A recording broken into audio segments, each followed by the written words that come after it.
So ನಾವೇನೋ ಒಂದು diabetes ಇದೆ ಅಂತ ಅನ್ಕೊಂಡಿದ್ವಿ ಲೈಫಲ್ಲಿ, ಇವಾಗ ನೀವು 19 ಎಕ್ಸ್ಟ್ರಾ ಹೇಳ್ತಾ ಇದ್ದೀರಾ. 20 ರೀತಿಯಾದಿದೆ. ಅಲ್ಲಿ ತುಂಬ ಈಗ ನಿಮ್ಮಲ್ಲಿ 2 ದ್ವಂದ್ವಗಳನ್ನು ಸಮಾಜದಲ್ಲಿ ಕ್ರಿಯೇಟ್ ಆಗ್ತಾ ಇದೆ. ಕ್ರಿಯೇಟ್ ಮಾಡ್ತಾ ಇದ್ದಾರೋ ಅನ್ನೋದು ಬೇಡ, ಆಗ್ತಾ ಇದೆ. ಬಟ್ ಒಂದು ಡಯಾಬಿಟಿಸ್ ಈಸ್ ಕ್ಯೂರಬಲ್, ಮತ್ತೊಂದು ಡಯಾಬಿಟಿಸ್ ಇನ್ಕ್ಯೂರಬಲ್. ಜೀವ ಇರೋ ತನಕ ಮೆಡಿಸಿನ್ ತಗೋಬೇಕು ಅಂತ. ಯಾವ್ದು ಸರಿ? 2 ಸತ್ಯ. ಮಧುಮೇಹವನ್ನ ಡಯಾಬಿಟಿಸ್ ಅಂತ ಡಯಾಗ್ನೋಸ್ ಮಾಡಿರ್ತಾರೋ ಆಗ ಅದು ಅಸಾಧ್ಯ, ಇನ್ಕ್ಯೂರಬಲ್. ಮೆಡಿಸಿನ್ ಜೀವ ಇರೋ ತನಕ ತಗೋಬೇಕು. ಯಾವಾಗ ಪ್ರಮೇಹ ಏನು ಚಿಕಿತ್ಸೆ, ಪ್ರಮೇಹ ರೋಗ ಬಂದಂತಹ ಒಬ್ಬ ವ್ಯಕ್ತಿ ಮಧುಮೇಹ ಅಂತ ಡಯಾಗ್ನೋಸ್ ಮಾಡಿರ್ತಾರೆ, ಅಂದ್ರೆ ಪ್ರಮೇಹದಲ್ಲಿ ಹೋಗಿರ್ತಾರೆ, ಅದನ್ನು ಡಯಾಬಿಟಿಸ್ ಅಂತ ಡಯಾಗ್ನೋಸ್ ಮಾಡಿರ್ತಾರೋ ಆಗ ಅದು ಕ್ಯೂರಬಲ್ ಆಗಿಬಿಡುತ್ತೆ. ಮೂತ್ರವನ್ನ ವಿಸರ್ಜಿಸ್ತೀವೋ ಅದಕ್ಕಿಂತ ಜಾಸ್ತಿಯಾಗಿ ಆ ಮೂತ್ರದ ಒಂದು ಫಿಸಿಕಲ್ ಏನು ಅಪಿಯರೆನ್ಸ್ ಏನಿದೆ ಅದಕ್ಕೆ ಭಿನ್ನವಾಗಿ ಮುಹುರ್ಮುಹುರ್ವ ಪದೇ ಪದೇ ಮೂತ್ರ ತ್ಯಾಗವನ್ನ ಮಾಡ್ತಾ ಇರುವಂತಹ ಒಂದು ಅವಸ್ಥೆಯನ್ನ ಪ್ರಮೇಹ ಅನ್ನುವಂತಹ ಒಂದು ಕಾಯಿಲೆಯ ಅಂಡರ್ನಲ್ಲಿ ನಾವು ತಗೋತೀವಿ. ಅಂದ್ರೆ ನನಗೊಂದು ಆಶಾ ಕಿರಣ ಕಾಣಿಸ್ತಾ ಇದೆ ಇದರಲ್ಲಿ. ಅಂದ್ರೆ ಈಗ ಎಷ್ಟೊಂದು ಜನ ಡಯಾಬಿಟಿಸ್ ಆಲ್ರೆಡಿ ಡಯಾಗ್ನೋಸ್ ಆಗಿರೋ ಇರಬಹುದು, ಆದ್ರೆ ಸಾಧ್ಯತೆ ಇದೆ ನನಗದು ಮಧುಮೇಹ ಇಲ್ಲದೇನೂ ಇರಬಹುದು. ಖಂಡಿತವಾಗಿ ಅಲ್ವಾ? ಹಾಗಾಗಿ ತಕ್ಷಣ ನಾನು ಓಡೋಗ್ಬಿಡ್ಬೇಕು ಆಯುರ್ವೇದ ಡಾಕ್ಟರ್ ಹತ್ರ ಹೋಗಿ ಕ್ಲೀನಾಗಿ ಚೆಕಪ್ ಮಾಡಿ ನನಗೆ ನಿಜವಾಗ್ಲೂ ಡಯಾಬಿಟಿಸ್ ಇದೆಯಾ ಅಥವಾ ಈ 20ರಲ್ಲಿ ಇನ್ಯಾವುದೋ ಬೇರೆ ಇದೆಯಾ? ಖಂಡಿತ ಅಲ್ವಾ?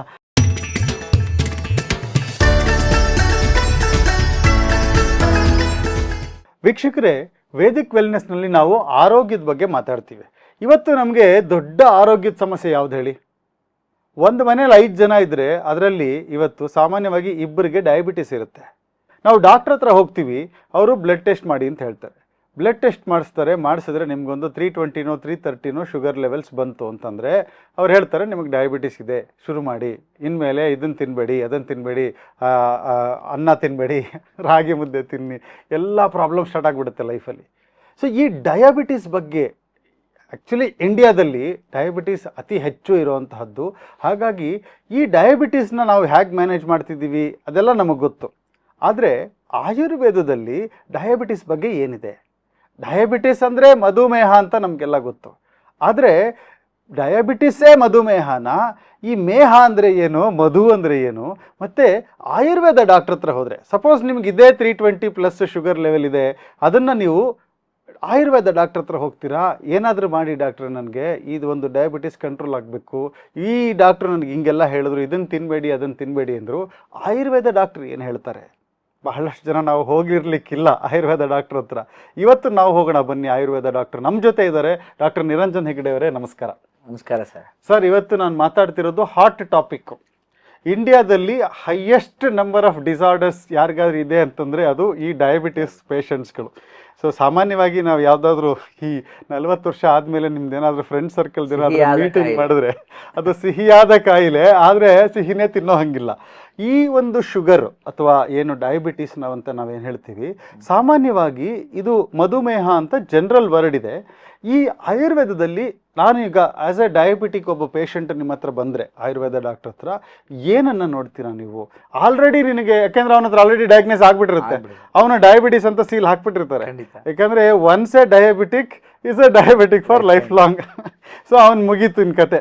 ಯಾಕೆಂದರೆ ಅದಕ್ಕೇನಿಲ್ಲ, ಟ್ರೀಟ್ಮೆಂಟ್ ಇಲ್ಲ, ಏನಿಲ್ಲ, ಲೈಫ್ ಲಾಂಗ್ ಇಲ್ಲ, ತಿನ್ನಬಾರ್ದು, ತಿಂದರೆ ಹೋಗ್ಬಿಡ್ತೀಯ ಅಂತ ಮನೆಯವರೆಲ್ಲ ಬೈತಾರೆ. ಡಾಕ್ಟ್ರ್ ಬೈಯೋದಿರಲಿ, ಮನೆಯವ್ರ ಕಾಟ ಕೊಡೋದೇ ಜಾಸ್ತಿ ಈ ಡಯಾಬಿಟಿಸ್ನಲ್ಲಿ. ಹಾಗಾಗಿ ನಾನು ಬಂದರೆ ನಿಮಗೆ ಗೊತ್ತು ನಾನು ಡಯಾಬಿಟಿಸ್ ಪೇಷಂಟ್ ಅಂತ. ಆಯುರ್ವೇದ ಡಾಕ್ಟರ್ ಆಗಿ ಏನು ಮಾಡ್ತೀರಾ ನೀವು? ಏನು ಹೇಳ್ತೀರಾ ಆಯುರ್ವೇದದಲ್ಲಿ ಈ ಡಯಾಬಿಟಿಸ್ಗೆ ಏನು ಹೇಳ್ತಾರೆ? ಈಗ ನೀವು ಕೇಳಿದ್ದು ಬಹಳ ಅದ್ಭುತವಾಗಿ ಕೇಳಿದ್ರಿ. ಏನಾಗಿದೆ ಅಂತಂದರೆ, ಸಹಜವಾಗಿ ಜನ ಆಯುರ್ವೇದ ಡಾಕ್ಟರ್ ಹತ್ರ ಬ್ಲಡ್ ರಿಪೋರ್ಟನ್ನು ತೊಗೊಂಡೇ ಬರ್ತಾರೆ. ಆಲ್ರೆಡಿ ಇಟ್ಕೊಂಡು ಶುಗರ್ ಲೆವೆಲ್ಲು ಒಂದು ಪ್ರಮಾಣಕ್ಕಿಂತ ಜಾಸ್ತಿ ಇದ್ದಿದ್ದನ್ನು ಅದನ್ನು ಡಯಾಬಿಟಿಸ್ ಅಂತ ಕರೀತಾರೆ. ಆಯುರ್ವೇದದಲ್ಲಿ ಅದನ್ನು ನೋಡಿ ಅದನ್ನು ಡಯಾಬಿಟಿಸ್ ಅಂತ ಅರ್ಥ ಮಾಡ್ಕೊಳ್ತಾರೆ.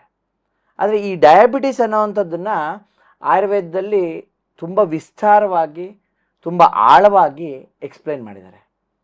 ಈಗ ನೀವು ಹೇಳ್ದಂಗೆ ಡಯಾಬಿಟಿಸ್ ಅನ್ನುವಂಥದ್ದು ಮಧುಮೇಹ ಅಂತ ತಗೊಂಡ್ರೆ ಅದು ಸರಿ. ಆದರೆ ಆಯುರ್ವೇದ 20 ರೀತಿಯ ಪ್ರಮೇಹ ಅನ್ನುವಂಥ ವಿಷಯವನ್ನು ಹೇಳ್ತು. ಪ್ರಮೇಹ ಈ ಪ್ರಮೇಹ, ಎಲ್ಲ ಪ್ರಮೇಹ ಕಾಯಿಲೆಗಳು ಸಹಜವಾಗಿ ಡಯಾಬಿಟಿಸ್ ಅಂಡರಲ್ಲಿ ನಾವು ಅದನ್ನ ನೋಡುವಂತಹ ಸ್ಥಿತಿ ಇವತ್ತು ಬಂದಿದೆ. ಹ್ಮ್. ಆದರೆ ಎಲ್ಲ ಪ್ರಮೇಹಗಳು ಕೂಡ ಚಿಕಿತ್ಸೆಗೆ ಅಸಾಧ್ಯವಲ್ಲ. ನನಗೆ ಮಧುಮೇಹ ಅನ್ನೋ ವರ್ಡ್ ಕೇಳಿರೋದ್ರಿಂದ ನನಗೆ ಆ ಪ್ರಮೇಹದಲ್ಲಿ ಮೇಹ ಒಂದೇ ಅರ್ಥ ಆಗೋದು, ಅರ್ಥ ಆಗುವಂಥದ್ದು ಮಿಕ್ಕಿದ್ದು ಏನು ಅಂತ ತಾವೇ ಹೇಳ್ಕೊಡ್ಬೇಕು. ಖಂಡಿತವಾಗಿ. ಆ ಪ್ರಮೇಹ ಅನ್ನುವಂಥ ಶಬ್ದವೇ ಹೇಳುತ್ತೆ, ಪ್ರಮೇಹ ಅಂತಂದ್ರೆ ಪ್ರಭೂತಂ ಪ್ರಚುರಂ ಪ್ರಕೃಷ್ಟಂ ಮುಹುರ್ಮುಹುರ್ವಾ ಮೇಹತಿ ಮೂತ್ರತ್ಯಾಗಂ ಕರೋತಿ ಇತಿ ಪ್ರಮೇಹ ಅಂತ.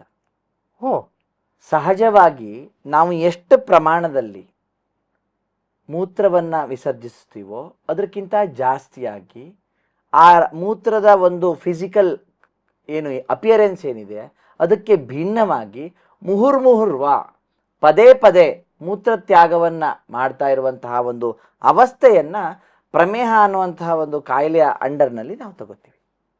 ಓ, ಅಂದರೆ ಇದು ನಾವು ಯಾಕೆ ನಿಮ್ಮನ್ನು ಮಧ್ಯ ಸ್ಟಾಪ್ ಮಾಡ್ತಿದ್ದೀನಿ ಅಂದರೆ, ನಾವೇನು ಅಂದ್ಕೊಂಡಿದ್ದೀವಿ ಡಯಾಬಿಟಿಸ್ ಇರೋದು ಈಗ ಒಂದು 10-15 ವರ್ಷದ ಹಿಂದೆ ಬಂದಿರೋದು ಅಂತ. ಆದರೆ ನೀವು ಹೇಳ್ತಾ ಇರೋದು ಈ ಆಯುರ್ವೇದ ಗ್ರಂಥಗಳಲ್ಲಿರುವಂಥದ್ದು. ಆದರೆ ಇದು ತುಂಬ ಹಿಂದಿನಿಂದನೇ ಇದೆಯಾ ಇದು? ಖಂಡಿತವಾಗಿಯೂ. ಎಲ್ಲಿವರೆಗೆ ಇದೆ ಅದರ ಆಳ ಅಂತಂದರೆ ನಿಮಗೆ ಮುಂದೆ ನಾನು ವಿಸ್ತಾರವಾಗಿ ಹೇಳ್ತೀನಿ. ಪ್ರಮೇಹದಲ್ಲಿ 20 ರೀತಿಯ ಪ್ರಮೇಹವನ್ನು ಹೇಳ್ತಾರೆ ಸಹಜವಾಗಿ. ಅದರಲ್ಲಿ 10 ರೀತಿಯಾದಂಥದ್ದು ಕಫಜ ಪ್ರಮೇಹ ಅಂತ. ಆಯುರ್ವೇದದಲ್ಲಿ ವಾತ ಪಿತ್ತ ಕಫ ಅಂತ 3 ವಿಧವಾದಂತಹ ಒಂದು ಫಿಸಿಕಲ್ ಎಂಟಿಟಿಯ ಆಧಾರದ ಮೇಲೆ ನಾವು ಇಡೀ ವ್ಯಕ್ತಿಯನ್ನು ಅಳಿತೀವಿ. ಹಾಗೆ ಕಫದೋಷದಿಂದ 20 ರೀತಿಯ ಪ್ರಮೇಹಗಳು ಅಲ್ಲ 10 ರೀತಿಯ ಪ್ರಮೇಹಗಳು ಆಗತ್ತೆ 20ರಲ್ಲಿ. 6 ರೀತಿಯ 6 ಟೈಪ್ಸು ಪಿತ್ತದೋಷದಿಂದ ಆಗತ್ತೆ, 4 ವಾತದೋಷದಿಂದ ಆಗತ್ತೆ. ಆ ಕಫದೋಷದಿಂದ ಆದಂತಹ ಪ್ರಮೇಹವನ್ನು ನಾವು ಚಿಕಿತ್ಸೆ ಮಾಡಬಹುದು, ಗುಣಪಡಿಸಬಹುದು. ಅಂದರೆ ಔಷಧಿಯ ಇಲ್ಲದೇನೆ ಆತ ಮುಂದೆ ಬದುಕುವ ರೀತಿಯಲ್ಲಿ ನೋಡ್ಕೋಬಹುದು. ಅಂದರೆ ಕಂಪ್ಲೀಟ್ಲಿ ಕ್ಯೂರಬಲ್. ಪಿತ್ತದಿಂದಾದಂತಹ ಪ್ರಮೇಹವನ್ನು ಸ್ವಲ್ಪ ನಾವು ಔಷಧಿಯನ್ನು ಯಾವಾಗಲೂ ಕೊಡ್ತಾ ಮ್ಯಾನೇಜ್ ಮಾಡ್ತಾ ಆಗಾಗ ನೋಡ್ತಾ ಇದ್ದು ಅದನ್ನು ಬಹಳ ತೊಂದರೆ ಆಗದ ರೀತಿಯಲ್ಲಿ ನೋಡಬಹುದು. ಬಟ್ ವಾತದಿಂದ ಆಗುವಂತಹ ಪ್ರಮೇಹವನ್ನು ಅದು ಅಸಾಧ್ಯ, ಇನ್ಕ್ಯೂರಬಲ್. ಅದು ಆದರೆ ಮೆಡಿಸಿನ್ ಕೊಟ್ಕೋತ್ಲೇ ಇರಬೇಕು. ಅದು ಪ್ರತಿನಿತ್ಯ ನಮ್ಮ ಧಾತುಗಳನ್ನು ಕ್ಷೀಣ ಮಾಡ್ತಾನೆ ಇರುತ್ತೆ. ಅದು 4 ರೀತಿಯ ವಾತಜ ಪ್ರಮೇಹ ಅಂತ ಕರಿತೀವಿ. ಆ 4 ರೀತಿಯ ವಾತದಿಂದ ಬಂದಂತಹ ಪ್ರಮೇಹದಲ್ಲಿ ಮಧುಮೇಹ ಒಂದು. ಓ, ಸೊ ನಾವೇನೋ ಒಂದು ಡಯಾಬಿಟಿಸ್ ಇದೆ ಅಂತ ಅನ್ಕೊಂಡಿದ್ವಿ ಲೈಫಲ್ಲಿ, ಇವಾಗ ನೀವು 19 ಎಕ್ಸ್ಟ್ರಾ ಹೇಳ್ತಾ ಇದ್ದೀರಾ. 20 ರೀತಿಯಾದಿದೆ. ಅಲ್ಲಿ ತುಂಬ ಈಗ ನಿಮ್ಮಲ್ಲಿ 2 ದ್ವಂದ್ವಗಳನ್ನು ಸಮಾಜದಲ್ಲಿ ಕ್ರಿಯೇಟ್ ಆಗ್ತಾ ಇದೆ. ಕ್ರಿಯೇಟ್ ಮಾಡ್ತಾ ಇದ್ದಾರೋ ಆಗ್ತಾ ಇದ್ದಾರೋ ಅನ್ನೋದು ಬೇಡ, ಆಗ್ತಾ ಇದೆ. ಒಟ್ಟು ಒಂದು ಡಯಾಬಿಟಿಸ್ ಈಸ್ ಕ್ಯೂರಬಲ್, ಮತ್ತೊಂದು ಡಯಾಬಿಟಿಸ್ ಇನ್ಕ್ಯೂರಬಲ್. ಜೀವ ಇರೋ ತನಕ ಮೆಡಿಸಿನ್ ತಗೋಬೇಕು ಅಂತ. ಯಾವ್ದು ಸರಿ? 2 ಸತ್ಯ. ಯಾವಾಗ ಮಧುಮೇಹವನ್ನ ಡಯಾಬಿಟಿಸ್ ಅಂತ ಡಯಾಗ್ನೋಸ್ ಮಾಡಿರ್ತಾರೋ ಆಗ ಅದು ಅಸಾಧ್ಯ, ಇನ್ಕ್ಯೂರಬಲ್. ಮೆಡಿಸಿನ್ ಜೀವ ಇರೋ ತನಕ ತಗೋಬೇಕು. ಯಾವಾಗ ಪ್ರಮೇಹ ಏನು ಚಿಕಿತ್ಸೆ ಪ್ರಮೇಹ ರೋಗ ಬಂದಂತಹ ಒಬ್ಬ ವ್ಯಕ್ತಿ ಮಧುಮೇಹ ಅಂತ ಡಯಾಗ್ನೋಸ್ ಮಾಡಿರ್ತಾರೋ, ಅಂದರೆ ಪ್ರಮೇಹದಲ್ಲಿ ಹೋಗಿರ್ತಾರೆ, ಅದನ್ನು ಡಯಾಬಿಟಿಸ್ ಅಂತ ಡಯಾಗ್ನೋಸ್ ಮಾಡಿರ್ತಾರೋ ಆಗ ಅದು ಕ್ಯೂರಬಲ್ ಆಗಿಬಿಡುತ್ತೆ. ಬೇರೆಯ ಆಧುನಿಕ ವೈದ್ಯಶಾಸ್ತ್ರೀಯರ ಪ್ರಕಾರ ಇನ್ಕ್ಯೂರಬಲ್ ಇರುವಂತಹದ್ದು ಕ್ಯೂರಬಲ್ ಅಂತ ಕ್ಲೈಮ್ ಮಾಡುವಂತಹ ಪರಿಸ್ಥಿತಿ. ಅಂದ್ರೆ ಈಗ ನಾನು ಸರಿಯಾಗಿ ಅರ್ಥ ಮಾಡ್ಕೊಂಡಿದ್ದೀನಿ ಅಂದ್ರೆ, ಈಗ ಪ್ರಮೇಹದೊಂದು ಶ್ಲೋಕ ಹೇಳಿದ್ರಿ ನೀವು. ಅಂದ್ರೆ ಆಗಾಗ ಮೂತ್ರ ವಿಸರ್ಜನೆ ನಾರ್ಮಲ್ಗಿಂತ ಜಾಸ್ತಿ ಯಾರು ಮಾಡ್ತಿರ್ತಾರೆ, ಯೂರಿನ್ ಪಾಸ್ ಮಾಡ್ತಿರ್ತಾರೆ, ಅದು ಪ್ರಮೇಹ ಅಂತ ಹೇಳಿದ್ರಿ. ಖಂಡಿತ. ಡಯಾಬಿಟಿಸ್ ಅಂತ ಹೇಳಿಲ್ಲ ನೀವು. ಹೇಳಿಲ್ಲ. ಅಂದ್ರೆ ಪ್ರಮೇಹದ್ದು ಡೆಫಿನಿಷನ್ ಇದು. ಅದರಲ್ಲಿ 20 ತರ ಇದೆ ಅಂತ ಹೇಳಿದ್ರಿ. ಅದರಲ್ಲಿ ಕಫಜ ಒಂದು 10, ಪಿತ್ತಜ ಒಂದು 6, ಇದೊಂದು 4, ವಾತಜ ಒಂದು 4. ಈ 4ರಲ್ಲಿ ಒಂದಷ್ಟೇ ಈ ಮಧುಮೇಹ ಅಂತ ಹೇಳಿದ್ರಿ. ಹಾಗಾದ್ರೆ ದೇರ್ ಇಸ್ ಅ ಪಾಸಿಬಿಲಿಟಿ, ಇದು ಅಲ್ಲದೆ ಇದ್ರು ಈ ಯಾವುದೋ 19ರಲ್ಲಿ ಒಂದಾಗಿದ್ರು ಇದನ್ನ ಪ್ರಮೇಹ ಅಂತಾನೆ ಕರಿತೀವಿ. ಯಾಕಂದ್ರೆ ಅವನಿಗೆ ಯೂರಿನ್ ಪಾಸ್ ಮಾಡ್ತಾ ಇರ್ತಾನೆ. ಈ ಶುಗರ್ ಲೆವೆಲ್ ಜಾಸ್ತಿ ಇರುತ್ತೆ. ಅಲ್ಲಿ ಹೇಗಿರುತ್ತೆ ಅಂದರೆ ಆಯುರ್ವೇದ ಇಷ್ಟುದನ್ನು ಪ್ರಮೇಹ ಅಂತ ಕನ್ಸಿಡರ್ ಮಾಡಿಬಿಡುತ್ತೆ. ಆದರೆ ಪ್ರಮೇಹ ಇದ್ದವನ್ನೆಲ್ಲರಿಗೂ ಕೂಡ ಅದು ಡಯಾಬಿಟಿಸೇ ಆಗಿರಬೇಕು ಅಂತ ಇರಲ್ಲ. ಎಷ್ಟೋ ಸರಿ ಡಯಾಬಿಟಿಸ್ನ ಅನೇಕ ಲಕ್ಷಣಗಳು ತಾತ್ಕಾಲಿಕವಾಗಿ ಬೇರೆ ಪ್ರಮೇಹಗಳದ್ದು ಕಾಣುತ್ತೆ. ಅಂದರೆ ಮುಖ್ಯವಾಗಿ ಈ 20 ಪ್ರಮೇಹ ರೋಗಕ್ಕೆ ಕಾರಣ ಆಯುರ್ವೇದ ಒಂದಷ್ಟನ್ನು ಹೇಳುತ್ತೆ. ಆಸ್ಯಾಸುಖಂ ಸ್ವಪ್ನ ಸುಖಂ ದಧೀನಿ ಗ್ರಾಮ್ಯ ಔದಕ ಆನೂಪ ರಸಾಃ ಪಯಾಂಸಿ ನವಾನ್ನಪಾನಂ ಗುಡವೈಕೃತಂಚ ಪ್ರಮೇಹ ಹೇತು ಕಫಕೃಚ್ರ ಸರ್ವಂ. ನಾವು ಆಗ ಹೇಳಿದಾಗೆ ವಾತ ಪಿತ್ತ ಕಫ ಅನ್ನುವಂತಹ ದೋಷಗಳಲ್ಲಿ ಕಫವನ್ನು ಜಾಸ್ತಿ ಮಾಡುವಂತಹ ಯಾವ ಯಾವ ಆಹಾರ ವಿಹಾರಗಳಿದೆಯೋ, ಅಂದರೆ ಆರಾಮಾಗಿ ಕೂರುವಂಥದ್ದು, ಆಸ್ಯಾಸುಖಂ ರಾಜರ ರೀತಿಯಲ್ಲಿ ಯಾವಾಗಲೂ ಕೆಲಸ ಮಾಡದೇ ಇರುವಂಥದ್ದು, ಸೆಡೆಂಟ್ರಿ ಲೈಫ್ ಸ್ಟೈಲ್ ಆಯಿತಾ. ಸ್ವಪ್ನ ಸುಖಂ ಆಲ್ವೇಸ್ ನಿದ್ದೆ ಮಾಡುವಂಥದ್ದು, ಅತ್ಯಂತ ಖುಷಿಯಾಗಿರುವಂಥದ್ದು. ಗ್ರಾಮ್ಯ ಔದಕ ಆನೂಪ ಬೇರೆ ಬೇರೆ ರೀತಿಯಾದಂತಹ ಮಾಂಸ ವರ್ಗಗಳನ್ನು ಹೇಳಿದ್ದಾರೆ, ನಾನ್ ವೆಜಿಟೇರಿಯನ್ ಫುಡ್ಗಳನ್ನು ಹೇಳಿದ್ದಾರೆ ಅಲ್ಲಿ, ಅದನ್ನು ಸ್ವೀಕರಿಸುವಂಥದ್ದು. ದಧೀನಿ, ದಧಿ ಅಂದರೆ ಎಕ್ಸೆಸಿವ್ ಯೂಸ್ ಆಫ್ ಕರ್ಡ್ಸ್, ಮೊಸರು, ಅಂದರೆ ಅದು ಕಫಜ ಆಹಾರವೇ ಆಗುತ್ತೆ ಆಯಿತಾ. ನವಾನ್ನ ಪಾನಂ, ಹೊಸ ಅಕ್ಕಿಯನ್ನು ಬಳಸಬಾರ್ದು, ಹೊಸ ಹುಣಸೆ ಹಣ್ಣನ್ನು ಬಳಸಬಾರ್ದು ಅನ್ನುವಂಥದ್ದು ಹಳೇ ನಾಡ್ನುಡಿ ಇದೆ, ನಿಮಗೆ ಗೊತ್ತಿರುತ್ತೆ ಅಲ್ವಾ. ಯಾಕೆ ಅಂದರೆ ಅದು ಆ ನವಾನ್ನಗಳಿಗೆ ಒಂದಷ್ಟು ದಿನ ಅದನ್ನು ಇಟ್ಟು ಆನಂತರದಲ್ಲಿ ಉಪಯೋಗಿಸ್ಬೇಕು ಆಹಾರವಾಗಿ. ಆ ನವಾನ್ನ ದೇಹದಲ್ಲಿ ಕಫವನ್ನು ವೃದ್ಧಿ ಮಾಡುವಂತಹ ಅಂಶವನ್ನು ಹೊಂದಿದೆ. ಆಮೇಲೆ ಗುಡವೈಕೃತಂಚ ಶುಗರ್ ಪ್ರಾಡಕ್ಟ್ಸ್, ಯಾವುದೇ ಸಕ್ಕರೆಯ ಅಂಶವನ್ನು ಹೊಂದಿದಂತಹ ಪ್ರಾಡಕ್ಟ್ಗಳಾಗಿರ್ಬೋದು, ಇವೆಲ್ಲವೂ ಕೂಡ ಪ್ರಮೇಹಕ್ಕೆ ಕಾರಣ ಆಗಿದೆ. ಯಾವುದು? 20 ಥರದ ಪ್ರಮೇಹಕ್ಕೆ. ಯಾವಾಗ ಅದು ಮಧುಮೇಹ ಆಗ್ತದೆಯೋ ಅದು ಕಂಪ್ಲೀಟ್ ಡಯಾಬಿಟಿಸ್ ಅನ್ನುವಂತಹ ಈಗಿನ ವ್ಯಾಖ್ಯಾನಕ್ಕೆ ಅದನ್ನು ನಾವು ತಗೊಳ್ಬಹುದು. ಅಂದ್ರೆ ನನಗೊಂದು ಆಶಾ ಕಿರಣ ಕಾಣಿಸ್ತಾ ಇದೆ ಇದರಲ್ಲಿ. ಅಂದ್ರೆ ಈಗ ಎಷ್ಟೊಂದು ಜನ ಡಯಾಬಿಟಿಸ್ ಆಲ್ರೆಡಿ ಡಯಾಗ್ನೋಸ್ ಆಗಿರೋ ಇರಬಹುದು, ಆದ್ರೆ ಸಾಧ್ಯತೆ ಇದೆ ನನಗದು ಮಧುಮೇಹ ಇಲ್ದೇನೂ ಇರಬಹುದು. ಖಂಡಿತವಾಗಿಯೂ ಅಲ್ವಾ? ಹಾಗಾಗಿ ತಕ್ಷಣ ನಾನು ಓಡೋಗ್ಬಿಡ್ಬೇಕು ಆಯುರ್ವೇದ ಡಾಕ್ಟರ್ ಹತ್ರ ಹೋಗಿ ಕ್ಲೀನ್ ಆಗಿ ಚೆಕ್ಅಪ್ ಮಾಡಿ ನನಗೆ ನಿಜವಾಗ್ಲೂ ಡಯಾಬಿಟಿಸ್ ಇದೆಯಾ ಅಥವಾ ಈ 20ರಲ್ಲಿ ಇನ್ಯಾವುದೋ ಬೇರೆ ಇದೆಯಾ. ಖಂಡಿತ ಅಲ್ವಾ?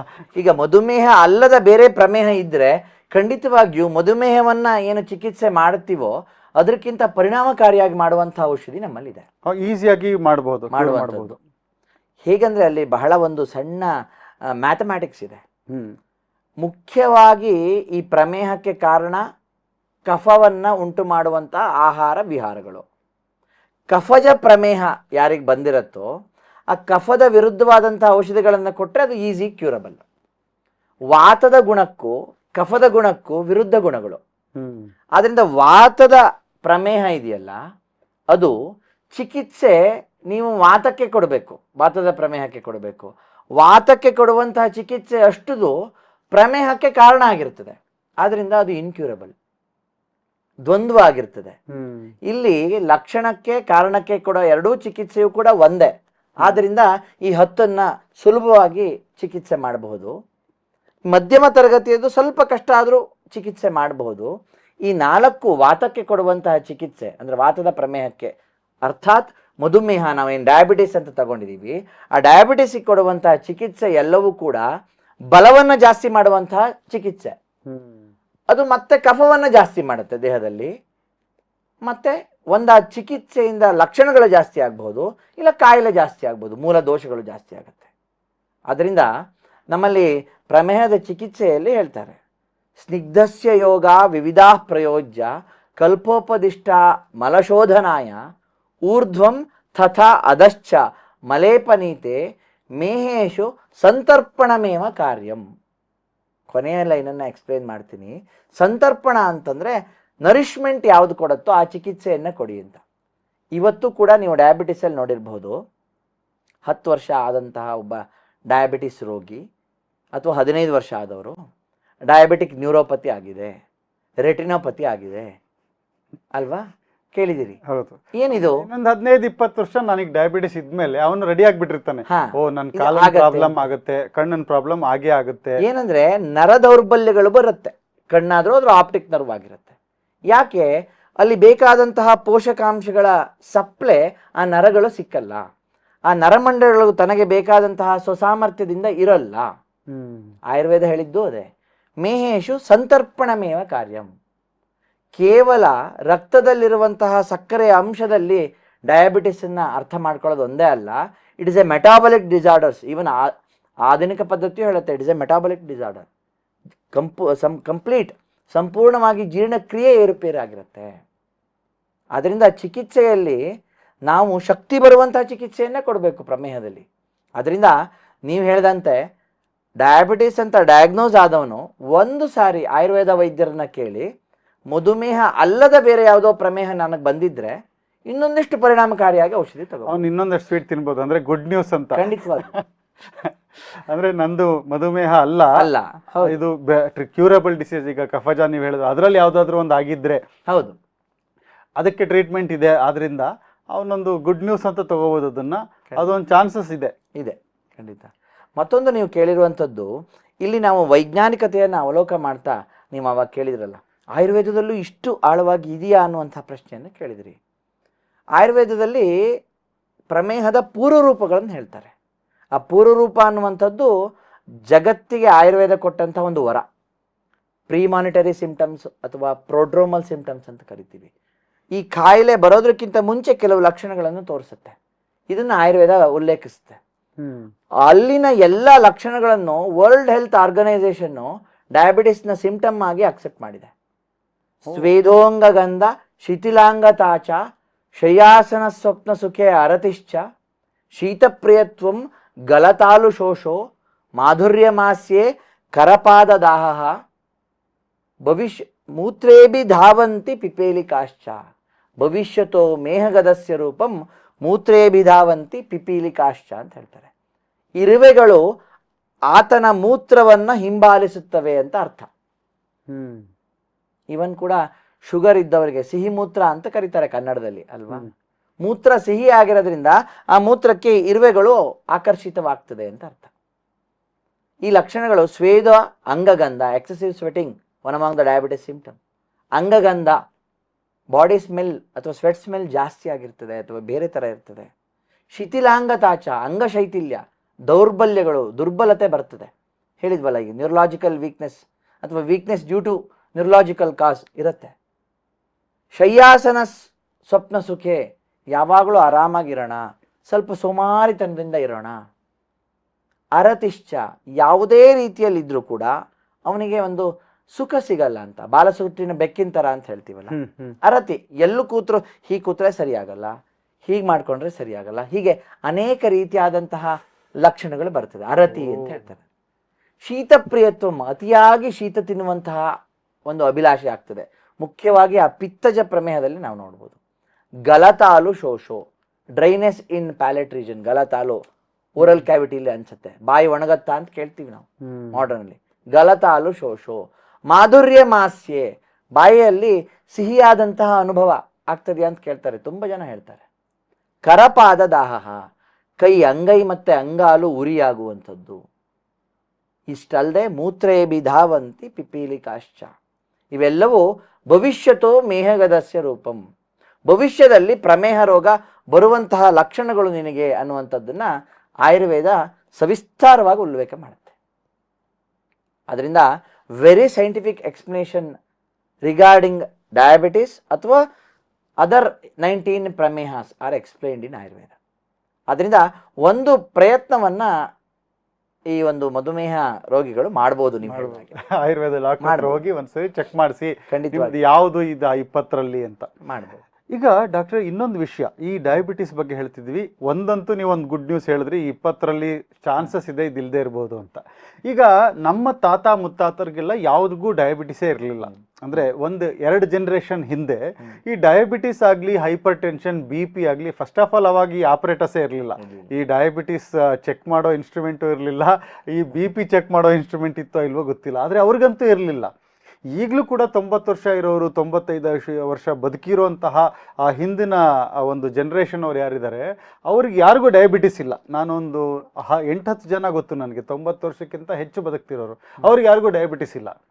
ಆದರೆ ಈಗ ನೋಡಿದ್ರೆ ನಮಗೆ 35 ವರ್ಷಕ್ಕೆ ಡಯಾಬಿಟಿಸು, ಜಿವೆನೈಲ್ ಡಯಾಬಿಟಿಸ್, ಮಕ್ಕಳಿಗೆ ಡಯಾಬಿಟಿಸು, ಅಂದರೆ ಜೆಸ್ಟೇಷನ್ ಡಯಾಬಿಟಿಸ್, ಅಂದರೆ ಪ್ರೆಗ್ನೆನ್ಸಿನಲ್ಲೇ ಡಯಾಬಿಟಿಸು, ಈ ಲೆವೆಲ್ಗೆ, ಅಂದರೆ ಪ್ರೆಗ್ನೆನ್ಸಿನಲ್ಲೂ ಟೆಸ್ಟ್ ಮಾಡಿಬಿಡ್ತಾರೆ 6ನೇ ತಿಂಗಳಲ್ಲೇ ನಿಮಗೆ ಡಯಾಬಿಟಿಸ್ ಇದೆಯಾ ಅಂತ. ಆದರೆ ಕೆಲವರಿಗೆ ಆ ಟೆನ್ಷನ್ಗೆ ಡಯಾಬಿಟಿಸೇ ಬಂದ್ಬಿಡುತ್ತೆ, ಆ ಪ್ರೆಗ್ನೆನ್ಸಿನಲ್ಲೇ ಡಯಾಬಿಟಿಸ್. ಸೊ ಇಷ್ಟೊಂದು ಯಾಕೆ ಬಂತು ನಮಗೆ?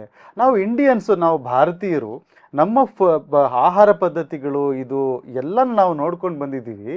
ಹಾಗಾಗಿ ನಮಗಿದು ಯಾಕೆ ಬಂತು ಅಂತ, ಈ ಥರದ್ದು ಒಂದು ಮೆಟಬಾಲಿಕ್ ಡಿಸಾರ್ಡು, ಕ್ಯೂರೇ ಇಲ್ಲದೆ ಇರುವಂತಹ ಮಧುಮೇಹ ಏನು ಕಾರಣ ಇದಕ್ಕೆ?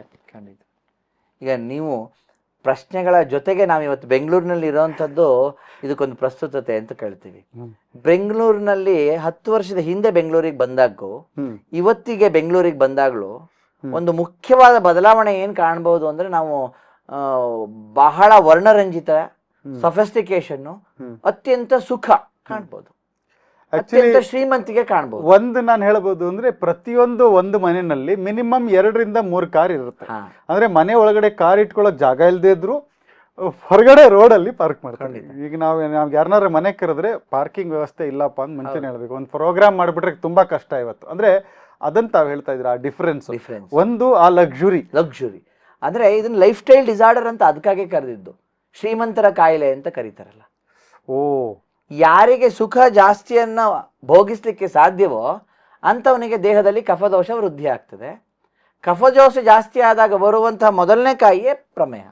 ಅಲ್ಲ, ಇದು ಶ್ರೀಮಂತರ ಕಾಯಿಲೆ ಅಂತ ಹೇಳ್ಬೋದು, ಅಥವಾ ಇಲ್ಲ ಮೈಕೈ ಕೆಲಸ ಮಾಡದೆ ಸುಮ್ಮನೆ ಕೂತಿಂದ. ಯಾಕಂದ್ರೆ ನಾನೀಗ ಶ್ರೀಮಂತನಾಗಿ ನಾನು ಯಾವುದೋ ಒಂದು ವ್ಯವಸಾಯ ಮಾಡ್ತೀನಿ, ಬೆಳಗ್ಗೆಯಿಂದ ಸಂಜೆವರೆಗೂ ದುಡಿತೀನಿ, ಮೈಕೈ ಉಪಯೋಗಿಸ್ತೀನಿ, ಅಂದ್ರೆ ಎಲ್ಲ ಅಂಗಾಂಗಗಳದ್ದು ಮೂಮೆಂಟ್ ಇದೆ ನನಗೆ ಅಂದ್ರೆ ಅದರಿಂದನಾ ಇಲ್ಲ ಬರೀ ದುಡ್ಡು ಬರೋದ್ರಿಂದಾನೇ ಆಗೋದಾ ಅಂತ? ಇಲ್ಲ, ಖಂಡಿತವಾಗಿ. ಈಗ ದುಡ್ಡು ಬರೋದ್ರಿಂದ ಅವನ ಸಫಿಸ್ಟಿಕೇಶನ್ ಜಾಸ್ತಿ ಆಗ್ತಾ ಹೋಗ್ತದೆ, ಸುಖದ ಆಸ್ವಾದನೆ ಜಾಸ್ತಿ ಆಗ್ತಾ ಹೋಗ್ತದೆ, ತನ್ನಿಂತಾನೇ ಆತ ಸೋಮಾರಿ ಆಗ್ತಾನೆ. ಯಾವತ್ತು ಹಿತವಾದದ್ದು ಸುಖ ಆಗಲ್ಲಂತೆ.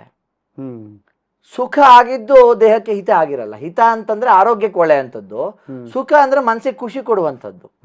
ಯಾವಾಗ ಹಿತವಾಗಿದ್ದನ್ನ ಅವನ ಸುಖ ಅಂತ ಅನ್ಕೋತಾನೋ ಅವನ ಆರೋಗ್ಯವಂತ ಅಂತ. ಇದು ಆಗದೆ ಇದ್ದಾಗ ಈ ಡಯಾಬಿಟಿಸ್ ಬರ್ತದೆ.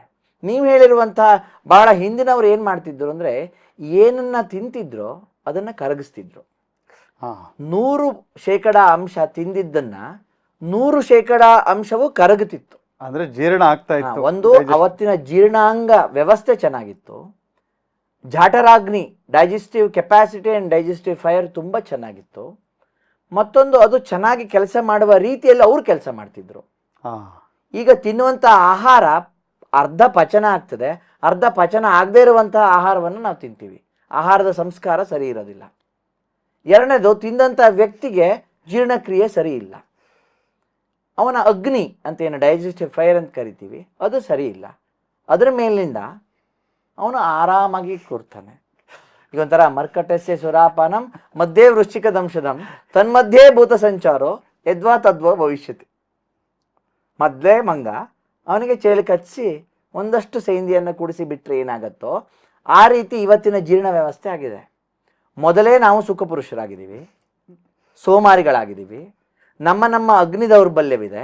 ಅಂದ್ರೆ 2 ವೀಲರ್ ಹಾಕೊಂಡು ಹೋಗ್ಬಿಟ್ಟು ಪಕ್ಕದ ಬೀದಿನಲ್ಲಿರೋ ಅಂಗಡಿಗೆ ಹೋಗಿ ಅರ್ಧ ಕೆಜಿ ಟೊಮೆಟೊ ತಗೊಂಡ್ ಬರೋದಕ್ಕೆ 2 ವೀಲರ್ ಅನ್ನು ನಿಲ್ಲಿಸಿ 2 ವೀಲರ್ಗೆ ಬರ್ತೀವಿ. ಮತ್ತೆ ಅದೇ ರೀತಿಯ ಆಹಾರ ಪದ್ಧತಿ, ಯಾವುದು ಜೀರ್ಣ ಸರಿ ಆಗೋದಿಲ್ವೋ ಆ ರೀತಿಯ ಆಹಾರವು ಫಾಸ್ಟ್ ಫುಡ್ ಅಂತ ತಗೋತಾ ಇದ್ದೀವಿ. ನಮ್ಮ ದೇಹಕ್ಕೆ ಪೂರಕವಾಗಿ ಆಗಲ್ಲ. ಅದರಿಂದ ಮೆಟಾಬಲಿಸಮ್ ಅಂತ ಏನು ಕರಿತೀವಿ, ಜೀರ್ಣದ ವ್ಯವಸ್ಥೆ ಪೂರ್ಣ ಹಾಳಾಗುತ್ತೆ. ಮೆಟಾಬಲಿಕ್ ಡಿಸಾರ್ಡರ್ ಮೊದಲನೇದೇ ಡಯಾಬಿಟಿಸ್ ಆಗತ್ತೆ ಸಹಜವಾಗಿ. ಆದ್ರೆ ಈಗ ಡಯಾಬಿಟಿಸ್ ಬಂದ್ಬಿಡ್ತು ನನಗೆ, ಶ್ರೀಮಂತರ ಕಾಯಿಲೆ. ಅದಾದ್ಮೇಲೆ ನಾನು ಆಕ್ಟಿವಿಟಿ ಸ್ಟಾರ್ಟ್ ಮಾಡ್ತೀನಿ ಅಂದ್ರೆ ಅದು ರಿವರ್ಸ್ ಆಗಕ್ಕಾಗಲ್ಲ. ಕೆಲವು ವಿಷಯಗಳ ಜೀವನದಲ್ಲಿ 2 ಸರಿನೂ ಆಗೋದಿಲ್ಲ, ಮತ್ತೆ ಒಂದ್ಸರಿ ಆದ್ಮೇಲೆ ವಾಪಸ್ ತಗೊಳಕ್ಕೂ ಬರಲ್ಲ. ಜೀವನದಲ್ಲಿ ಅನೇಕ ವಿಷಯಗಳಿದೆ. ಇದು ನಮಗೆ ಬಹಳ ಅಲಾರ್ಮಿಂಗ್ ಸೈನ್ಸ್ ಅನ್ನು ಕೊಟ್ಟಿರುತ್ತೆ. ತುಂಬಾ ಸರಿ ನಮ್ಮನ್ನ ಎಚ್ಚರಿಸಿರುತ್ತೆ.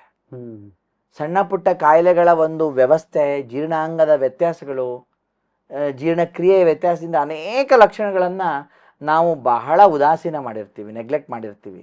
ಅದರ ಪ್ರತಿಫಲ ಇದಾಗಿರುತ್ತೆ. ಇನ್ನು ಕೆಲವು ಜೆನೆಟಿಕ್ ಫ್ಯಾಕ್ಟರಿಂದ ಬಂದಿರುತ್ತೆ. ಅದು ಸಹಜವಾಗಿ ಅದು ಪಿತ್ರಾರ್ಜಿತವಾದದ್ದು. ಕಾಯಿಲೆ ಆಗಿರ್ಬೋದು, ಆಸ್ತಿ ಆಗಿರ್ಬೋದು, ಅದು ನಮಗೆ ಅನುಭವಿಸ್ಬೇಕು ನಾವು. ಇನ್ನೊಂದು, ಈ ಡಯಾಬಿಟಿಸ್ ಬಗ್ಗೆ ನಾವು ಮಾತಾಡ್ತಿದ್ವಿ. ಈ ಟೈಪ್ 1 ಟೈಪ್ 2 ಡಯಾಬಿಟಿಸ್ ಅಂತ 2 ಥರ ಇದೆ ನಮಗೆ. ಈ ಟೈಪ್ 1 ಅಂದ್ರೆ ಡಿಪೆಂಡೆಂಟ್, ಅಂದ್ರೆ ನಾವು ಇನ್ಸುಲಿನ್ ಡೈರೆಕ್ಟ್ ಆಗಿ ತಗೊಳ್ಳೇಬೇಕು. ಟೈಪ್ 2 ಆದ್ರೆ ಬರೀ ಮಾತ್ರೆ ತಗೊಂಡು ಬರೀ ಆ ಶುಗರ್ ಲೆವೆಲ್ನ ಕಂಟ್ರೋಲ್ ಮಾಡೋದು ಅಂತ.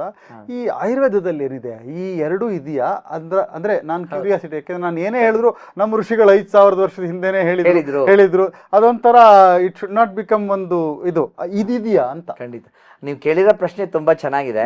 ಮತ್ತೆ ಒಬ್ಬ ಆಯುರ್ವೇದ ವೈದ್ಯನಾಗಿ ನಂಗೆ ತುಂಬಾ ಹೆಮ್ಮೆ ಇದೆ. ಏನೇನು ಪ್ರಶ್ನೆ ಕೇಳ್ತಿರೋ ಅಥವಾ ಏನೇನು ಇದೆಯೋ ಅದು ನಮ್ಮ ಋಷಿಗಳು 5000 ವರ್ಷದ ಹಿಂದೆ ಹೇಳಿದ್ದು ಹೌದು. ಆದ್ರೆ ದುರ್ದೈವ ಏನು ಅಂತಂದ್ರೆ, ಆಯುರ್ವೇದ ವೈದ್ಯರು ಆಧುನಿಕ ವೈದ್ಯ ಪದ್ಧತಿ ಹೇಳಿದ ನಂತರ ನಮ್ಮಲ್ಲೂ ಹೇಳಿದ್ರು ಅಂತ ಹೇಳ್ತಾರೆ ಬಿಟ್ರೆ, ಅದಕ್ಕಿಂತ ಮುಂಚೆ ಇದನ್ನು ಮಾಡುವಂತಹ ಪ್ರಯತ್ನವನ್ನ ಮಾಡಿದಿದ್ರೆ ಬಹುಶಃ ಆಯುರ್ವೇದ ಒಂದು ಹಂತದಲ್ಲಿ ಇರ್ತಿತ್ತು. ನಿಮ್ಮ ಪ್ರಶ್ನೆ ಏನಂದ್ರೆ, ಈ 20 ವಿಧಗಳನ್ನು ಹೇಳಿದ ಹಾಗೆ ಈಗ ಆಧುನಿಕ ವೈದ್ಯ ಪದ್ಧತಿ ಹೇಳ್ದಂಗೆ ಟೈಪ್ 1 ಟೈಪ್ 2 ಅಂತ ನಮ್ಮಲ್ಲಿ ಇದೆಯಾ ಅಂತ? ಖಂಡಿತವಾಗಿಯೂ ಇದೆ. ಟೈಪ್ 1 ಈಗ ಕಂಜನೈಟಲ್ ಡಯಾಬಿಟಿಸ್ ಅಂತ ಹುಟ್ಟಾನೆ ಇರುವಂತಹದ್ದು ಅಂತ ಇರುತ್ತೆ.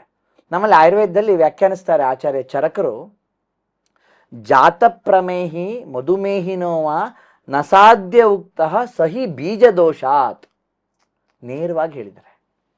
ಜಾತಪ್ರಮೇಹಿ ಕಂಜನೈಟಲ್ ಡಯಾಬಿಟಿಸ್, ಅದು ಮಧುಮೇಹಿನೋವ, ಇವನ್ ಮತ್ತೊಂದು ಮಧುಮೇಹವು ಕೂಡ ನಸಾಧ್ಯ ಉಕ್ತ, ಅದು ಸಾಧ್ಯವಲ್ಲ. ಯಾಕೆಂದ್ರೆ ಬೀಜದೋಷಾತ್, ಆದರೆ ಹೆರಿಡಿಟರಿಯಿಂದ ಬಂದಂತಹ ಈ ಒಂದು ಡಯಾಬಿಟಿಸ್ ಜೀನ್ಸ್ ಅಲ್ಲೇ ಪ್ರಾಬ್ಲಮ್ ಇದೆ. ಒಂದು ಹುಟ್ಟಿದಾಗಿಂದ ಬಂದಿರುವಂತಹ ಡಯಾಬಿಟಿಸು, ಮತ್ತೊಂದು ಜೆನೆಟಿಕಲಿ ತುಂಬ ಅಜ್ಜನಿಗಿರುತ್ತೆ, ಅಪ್ಪನಿಗಿರುತ್ತೆ, ಮುತ್ತಜ್ಜನಿಗಿರುತ್ತೆ.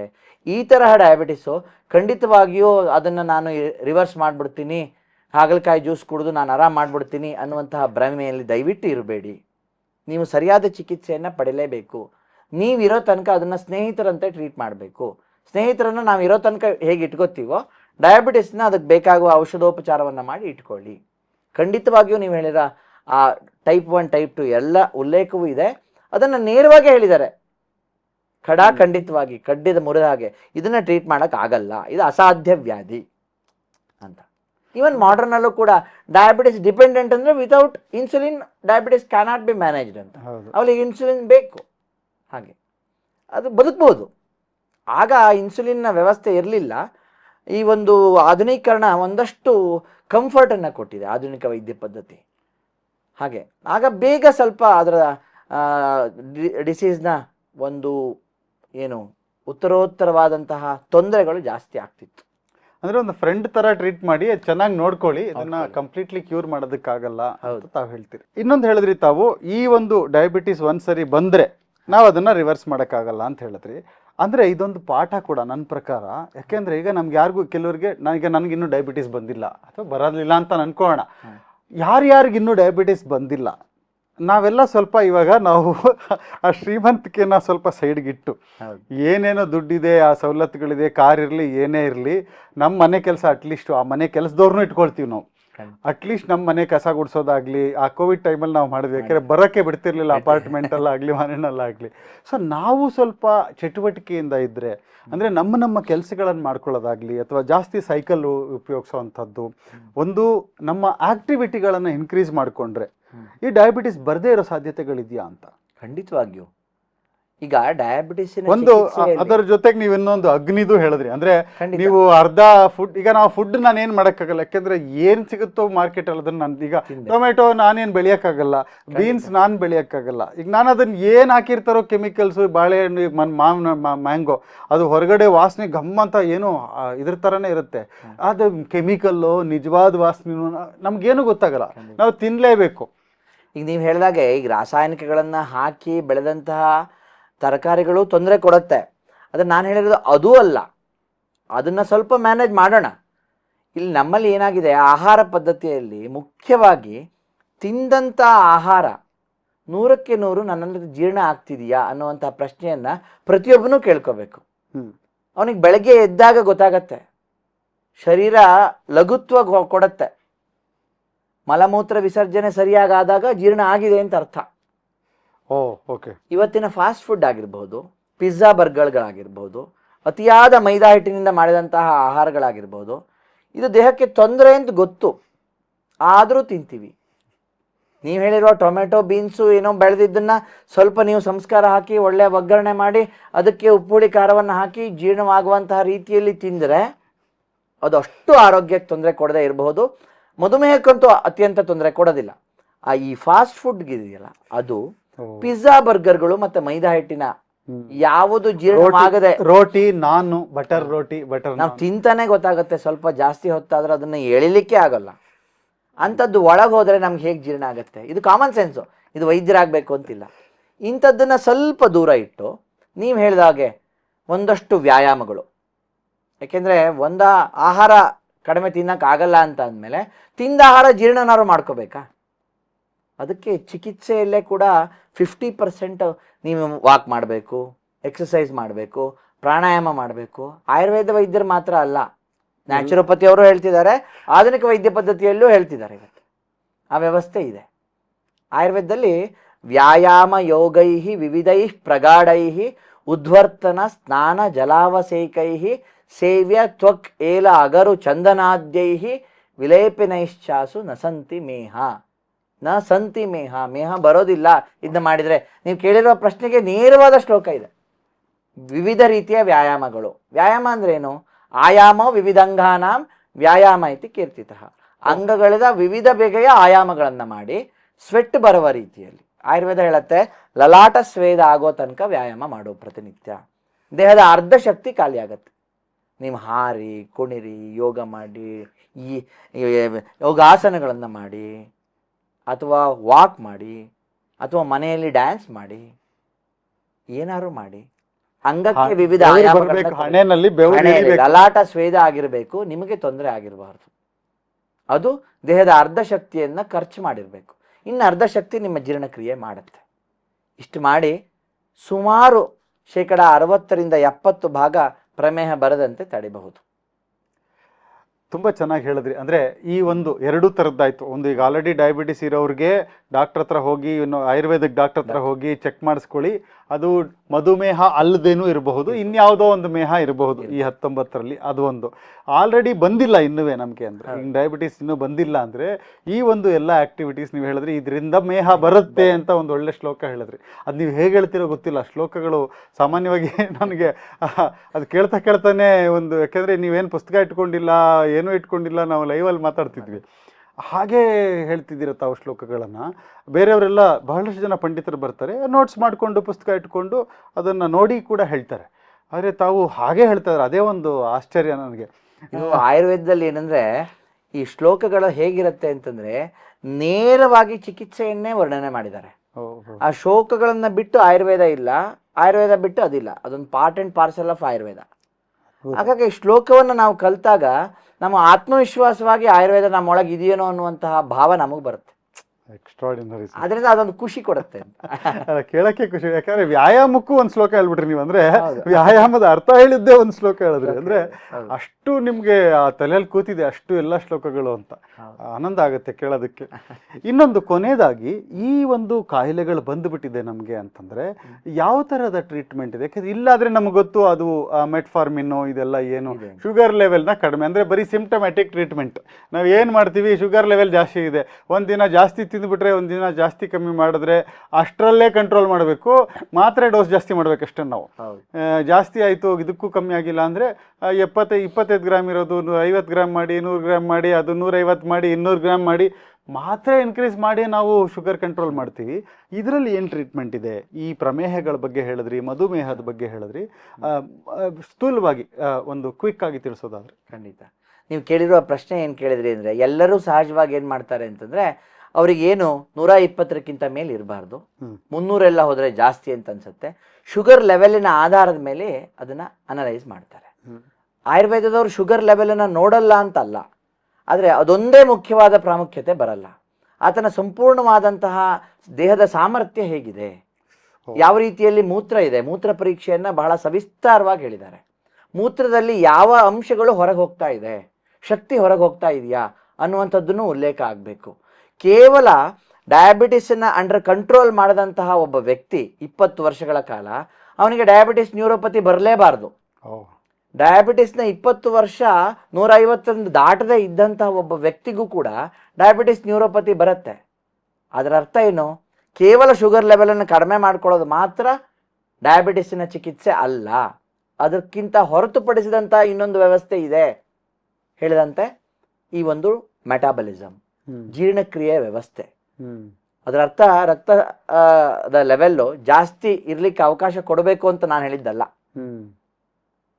ಅಂದ್ರೆ ಅರ್ಥ ರಕ್ತದ ಒಂದು ಅಂಶವನ್ನ ಅಲ್ಲ, ಸಕ್ಕರೆಯ ಅಂಶವನ್ನ ರಕ್ತದಲ್ಲಿ ಇರೋದನ್ನ ಕಡಿಮೆ ಮಾಡೋದ್ರ ಜೊತೆಗೆ ಜೀರ್ಣಕ್ರಿಯೆಯನ್ನ ಸರಿ ಮಾಡಿ ಏನು ಡಯಾಬಿಟಿಸ್ನಿಂದ ಹಾಳಾಗಿದೆಯಲ್ಲ ಅದನ್ನು ಕೂಡ ಸರಿ ಮಾಡಬೇಕು. ಅವೆರಡಕ್ಕೂ ಕೂಡ ನಾವು ಸರಿಯಾಗಿ ಅರ್ಥೈಸ್ಕೊಂಡು ಯಾವ 20ರಲ್ಲಿ ಯಾವುದು ಅಂತ ಅನಲೈಸ್ ಮಾಡಿ ಅದಕ್ಕೆ 20ಕ್ಕೂ ಬೇರೆ ಬೇರೆಯಾದಂಥ ಚಿಕಿತ್ಸೆಯನ್ನು ಸವಿವರವಾಗಿ ಆಯುರ್ವೇದದಲ್ಲಿದೆ. ಅದಕ್ಕೆ ಪಂಚಕರ್ಮ ಚಿಕಿತ್ಸೆ ಆಗಿರ್ಬೋದು, ಟ್ಯಾಬ್ಲೆಟ್ ಆಗಿರ್ಬೋದು, ಮೆಡಿಸಿನ್ಸ್ ಆಗಿರ್ಬೋದು, ಕಷಾಯ ಆಗಿರ್ಬೋದು, ಘೃತ ಆಗಿರ್ಬೋದು, ಪಥ್ಯದ ವ್ಯವಸ್ಥೆ ಆಗಿರ್ಬೋದು, ಪ್ರತಿಯೊಂದಕ್ಕೂ ಕೂಡ ಒಂದೊಂದು ವಿಶಿಷ್ಟವಾದಂಥ ಚಿಕಿತ್ಸೆಯನ್ನು ಹೇಳ್ತಾ ಅದನ್ನು ಮ್ಯಾನೇಜ್ ಮಾಡಬಹುದಾಗಿದೆ.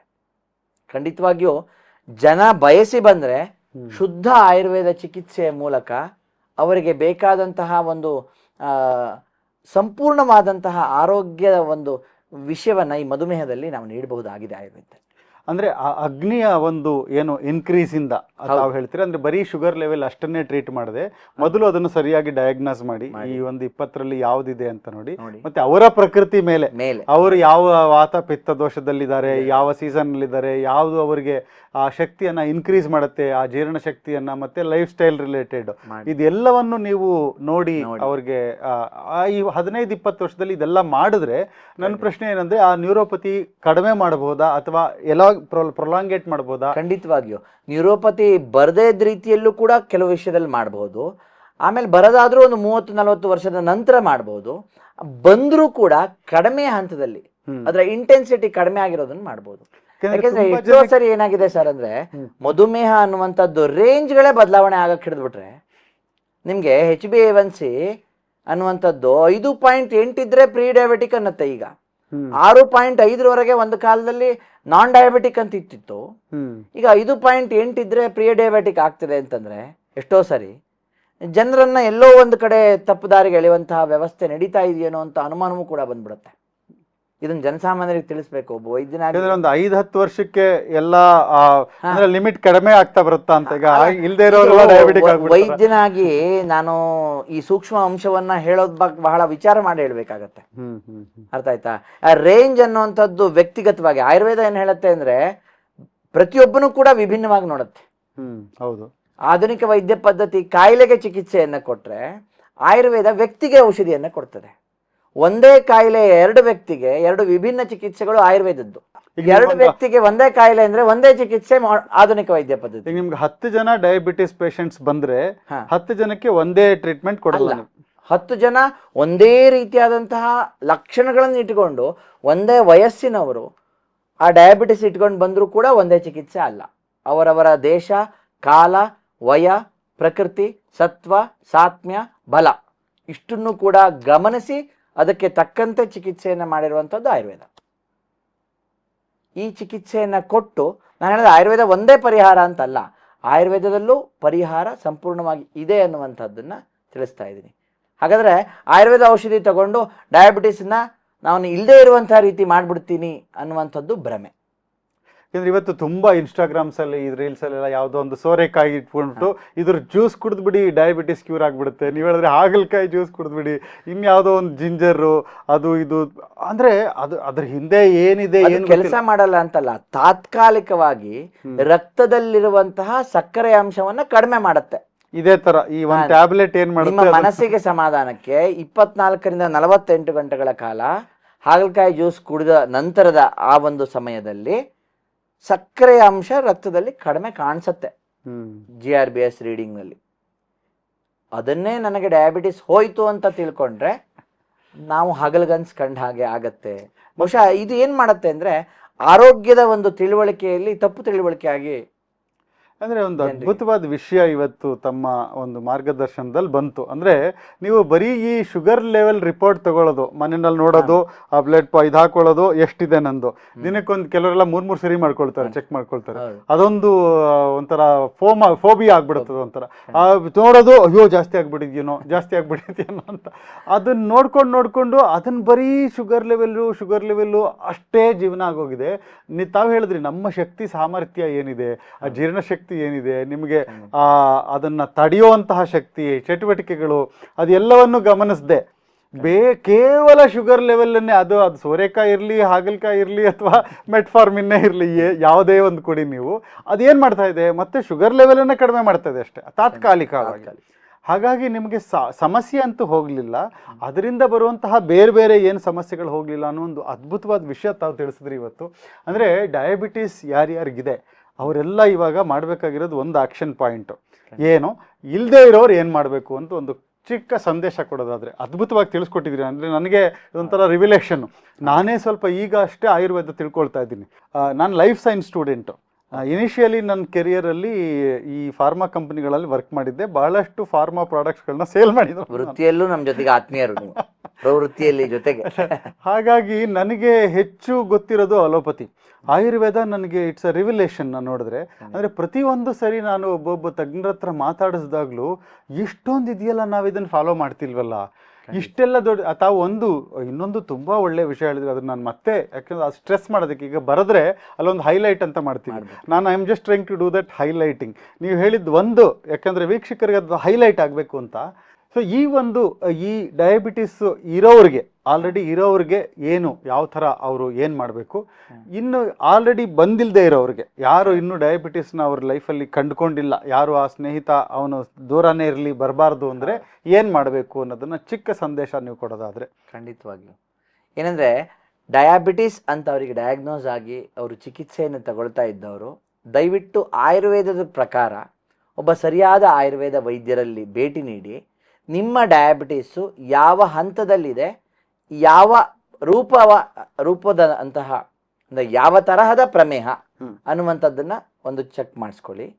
ಇನ್ನೊಂದಿಷ್ಟು ನೀವು ಚಿಕಿತ್ಸೆಯನ್ನು ಮಾಡ್ತಾ ಇರುವಂಥದ್ದನ್ನು ಬಿಡಬೇಕು ಅಂತಲ್ಲ, ಇನ್ನೊಂದಿಷ್ಟು ರೀತಿಯ ಚಿಕಿತ್ಸೆಯನ್ನು ಪಡ್ಕೊಂಡ್ರೆ ಆಯುರ್ವೇದದ್ದು ಕೂಡ ಮುಂದೆ ಬರುವಂತಹ ಡಯಾಬಿಟಿಕ್ ನ್ಯೂರೋಪತಿನೋ ರೆಟಿನೋಪತಿನೋ ಅಥವಾ ಬೇರೆ ಬೇರೆ ರೀತಿಯ ಉತ್ತರೋತ್ತರ ಕಾಂಪ್ಲಿಕೇಶನ್ಸ್ ಅಂತ ಏನು ಕರಿತೀವಿ, ತೊಂದರೆಗಳು ಅಂತ ಏನು ಕರಿತೀವಿ, ಉಪದ್ರವ ಅಂತ ಏನು ಕರಿತೀವಿ, ಅದರಿಂದ ನಾವು ದೂರ ಇರ್ಬೋದು. ಮೊದಲನೇದು.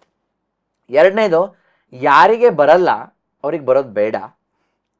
ಇನ್ನು ತಂದೆ ತಾಯಿಯಂದರಿಗೆ ಇದೆ ಅಥವಾ ತನಗೆ ಬರುವತ್ತೋ ಅನ್ನುವಂತಹ ಒಂದು ಯೋಚನೆ ಅಥವಾ ಆ ಜಿಜ್ಞಾಸೆ ಅವನ ಮನಸ್ಸಲ್ಲಿ ಇದೆ ಅಂತ ಆದಾಗ ಅವರು ಈ ರೀತಿಯ ನಾನು ಹೇಳಿದಂಗೆ ವ್ಯಾಯಾಮ ಯೋಗೈ ವಿವಿಧೈ ಪ್ರಗಡೈ ಬೇರೆ ಬೇರೆ ರೀತಿಯಾದಂತಹ ವ್ಯಾಯಾಮಗಳನ್ನು ತಮ್ಮ ದಿನಚರಿಯಲ್ಲಿ ಅಳವಡಿಸ್ಕೊಂಡು ತಾವು ತಿಂದಂಥ ಆಹಾರ ಪೂರ್ಣವಾಗಿ ಜೀರ್ಣವಾಗುವ ರೀತಿಯಲ್ಲಿ ಅವರ ಲೈಫ್ ಸ್ಟೈಲನ್ನು, ಜೀವನ ಶೈಲಿಯನ್ನು ರೂಢಿಸ್ಕೊಂಡಿದ್ದು, ಸ್ವಲ್ಪ ಚಟುವಟಿಕೆಯಾತ್ಮಕವಾಗಿದ್ದು, ತುಂಬ ಸೋಮಾರಿತನದಿಂದ ದೂರ ಇದ್ದರೆ ಬಹುಶಃ ಈ ಒಂದು ಮಧುಮೇಹ ನಿಮ್ಮನ್ನು ಬಾಧಿಸೋದಿಲ್ಲ. ಬಹಳ ಸುಖವಾಗಿ ಮಧುಮೇಹ ಮುಕ್ತವಾದಂಥ ಜೀವನ ಇಡೀ ನೀವು ನಡೆಸಬಹುದು ಅನ್ನುವಂಥದ್ದು ನನ್ನ ಒಂದು ಭಾವನೆ. ತುಂಬ ಧನ್ಯವಾದಗಳು ಡಾಕ್ಟರ್ ನಿರಂಜನ್ ಅವರು. ತಾವು ಈ ಒಂದು ಡಯಾಬಿಟಿಸ್ ಬಗ್ಗೆ ಬಹಳ ಒಂದು ವಿಷಯಗಳನ್ನು ಉಪಯುಕ್ತವಾದ ಮಾಹಿತಿನ ಕೊಟ್ಟಿದ್ದೀರಾ ಎಲ್ಲ ವೀಕ್ಷಕರಿಗೆ. ಹಾಗಾಗಿ ತಮ್ಮನ್ನು ಕಾಂಟ್ಯಾಕ್ಟ್ ಮಾಡಬೇಕು ಅಂತಂತಂದರೆ ತಮ್ಮ ಡೀಟೇಲ್ಸನ್ನು ಈ ಒಂದು ಇದರಲ್ಲಿ ಕೊಡಬಹುದಾ, ತಮ್ಮನ್ನು ಕಾಂಟ್ಯಾಕ್ಟ್ ಮಾಡಬಹುದಾ ಯಾವುದೇ ಥರದ ಅವರ ಸಮಸ್ಯೆಗಳಿಗೆ ಅಂತ? ಖಂಡಿತವಾಗಿಯೂ ಸರ್. ಅಂದರೆ ನಂದು ಆಪ್ಯಂ ಆಯುರ್ವೇದ ಚಿಕಿತ್ಸಾಲಯ ಅಂತಿದೆ, ಶಿವಮೊಗ್ಗ ಜಿಲ್ಲೆಯ ಸಾಗರದಲ್ಲಿದೆ. ಸಾಗರ ಅನ್ನುವಂಥದ್ದು ಒಂದು ತಾಲೂಕು, ಸಾಗರದಲ್ಲಿ ಇದೆ. ಆಪ್ಯಂ ಆಯುರ್ವೇದ ಅನ್ನುವಂಥದ್ದು ನಮ್ಮ ಆಯುರ್ವೇದದ ಒಂದು ಪ್ರತಿಷ್ಠಾನ. ಅದರ ಅಂಡರಲ್ಲಿ ಆಯುರ್ವೇದ ಚಿಕಿತ್ಸಾಲಯ ಅಂತಿದೆ, ಡೇ ಕೇರ್ ಯೂನಿಟ್ಟು ಇದೆ. ನಾನಲ್ಲಿ ಲಭ್ಯ ಇರ್ತೀನಿ, ವಾರದ ಪ್ರತಿ ದಿನಗಳು ಕೂಡ ಲಭ್ಯ ಇರ್ತೀನಿ. ನನ್ನ ಇಮೇಲ್ಗಳನ್ನು ನೀವು ತಿಳಿಸ್ಕೊಡ್ಬಹುದು. ಯಾವುದೇ ರೀತಿಯಾದಂತಹ ಆಯುರ್ವೇದ ಸಲಹೆಗೆ ಮುಕ್ತವಾದಂತಹ ಅವಕಾಶ ಇದೆ. ಮುಖ್ಯವಾಗಿ ಮನೋರೋಗ ಮತ್ತು ಈ ರೀತಿಯ ಆಪ್ತ ಸಲಹೆಗಳನ್ನು ಕೂಡ ಅಲ್ಲಿ ನೀಡಲಾಗುವುದು. ತುಂಬ ಧನ್ಯವಾದಗಳು ಡಾಕ್ಟರ್ ನಿರಂಜನಗಳು. ತುಂಬ ಚೆನ್ನಾಗಿ ತಿಳಿಸ್ಕೊಟ್ರಿ ಈ ಒಂದು ಡಯಾಬಿಟಿಸ್ ಬಗ್ಗೆ. ಎಷ್ಟೋ ಹೊಸ ವಿಷಯಗಳು ಇವತ್ತು ಈ ಚರ್ಚೆನಲ್ಲಿ ಬಂತು. ಇದೇ ತರಹ ಇನ್ನೂ ಅನೇಕ ವಿಷಯಗಳನ್ನು ನಿಮ್ಮಿಂದ ತಿಳ್ಕೊಳ್ಳೋದಿದೆ ನಮಗೆ. ಹಾಗಾಗಿ ಮತ್ತೆ ಈ ಥರದ ಒಂದು ಪಾಡ್ಕಾಸ್ಟ್ಗಳನ್ನ ಮಾಡಿಕೊಡ್ಬೇಕು ಅಂತ ಕೇಳ್ಕೊಳ್ತಾ ತುಂಬ ಧನ್ಯವಾದಗಳು. ನಮಸ್ತೆ.